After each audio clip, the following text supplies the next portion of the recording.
ಮಲೆನಾಡಿನಲ್ಲಿ ಮಳೆಯ ಅಬ್ಬರ ಮುಂದುವರೆದಿದ್ದ ಹಿನ್ನೆಲೆಯಲ್ಲಿ ತುಂಗಭದ್ರಾ ನದಿಗಳು ಅಪಾಯದ ಮಟ್ಟವನ್ನು ಮೀರಿ ಹರಿತಾ ಇವೆ. ತುಂಗಭದ್ರಾ ಸಂಗಮ ಕ್ಷೇತ್ರವಾದಂತಹ ಶಿವಮೊಗ್ಗ ಜಿಲ್ಲೆಯ ಗ್ರಾಮಾಂತರ ಕ್ಷೇತ್ರ ವ್ಯಾಪ್ತಿಯ ಕುಡಲಿ ದೇವಸ್ಥಾನದ ಬಳಿ ಸ್ನಾನಘಟ್ಟ ಮುಳುಗಡೆಯಾಗಿದೆ. ಇನ್ನು ಭದ್ರಾ ನದಿ ಉಕ್ಕಿ ಹರಿತಾ ಇರುವಂತಹ ಹಿನ್ನೆಲೆಯಲ್ಲಿ ಭದ್ರಾವತಿ ನದಿ ಕವಲಗುಂದಿ ಗ್ರಾಮದಲ್ಲಿ 30 ಮನೆಗಳು ಸಂಪೂರ್ಣವಾಗಿ ಜಲಾವೃತವಾಗಿವೆ. ಭದ್ರಾವತಿ ನಗರದ ಕಾಳಜಿ ಕೇಂದ್ರಕ್ಕೆ 30 ಕುಟುಂಬಗಳನ್ನು ಶಿಫ್ಟ್ ಮಾಡಲಾಗಿದೆ. ಅಲ್ಲದೆ ತಡಸ ಎಡಮಟ್ಟ ರಸ್ತೆ ಸಂಪರ್ಕ ಬಂದ್ ಆಗಿದ್ದು 16 ಹಳ್ಳಿಗಳ ಸಂಪರ್ಕ ಸ್ಥಗಿತಗೊಂಡಿದೆ. ಇದೇ ವೇಳೆ ಭದ್ರಾ ಡ್ಯಾಂ ಭರ್ತಿಯಾಗಿದ್ದು ಪ್ರವಾಸಿಗರನ್ನ ಕೈ ಬೀಸಿ ಕರೀತಾ ಇದೆ.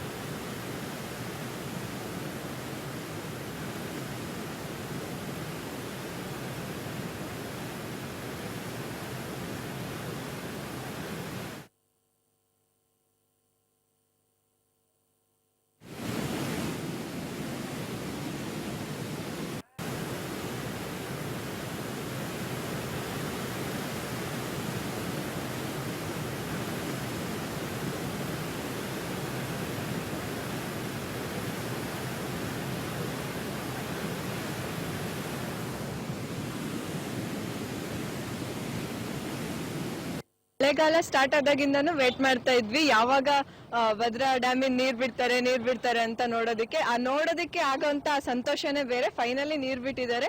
ಎಲ್ಲ ಫ್ರೆಂಡ್ಸ್ ಜೊತೆಗೆ ಬಂದು ನೋಡಿ ಎಂಜಾಯ್ ಮಾಡ್ತಾ ಇದ್ವಿ. ಮಳೆಗಾಲ ಅಂದ್ರೆ ಆಗೋಂತ ಸಂತೋಷ, ಮನ್ಸಿಗೆ ಸಿಗೋಂತ ನೆಮ್ಮದಿನೇ ಬೇರೆ. ಸೊ ಎಲ್ಲ ಫ್ರೆಂಡ್ಸ್ ಜೊತೆ ಬಂದು ಎಂಜಾಯ್ ಮಾಡ್ತಾ ಇದ್ದೀನಿ. ಮಳೆಗಾಲ ಸ್ಟಾರ್ಟ್ ಆದಾಗಿಂದನೂ ವೇಟ್ ಮಾಡ್ತಾ ಇದ್ವಿ ಯಾವಾಗ ಸಿಟಿ ಲೈಫು ಆ ಸಿಟಿ ಲೈಫ್ ನ ನೋಡಿ ಬೇಜಾರಾಗಿ ಈ ಒಂದು ಸುಂದರವಾದ ಪ್ರಕೃತಿ ಮಡಿನಲ್ಲಿ ಜೀವನ ಮಾಡೋದು ತುಂಬಾ ಖುಷಿ ಅನಿಸ್ತಿದೆ.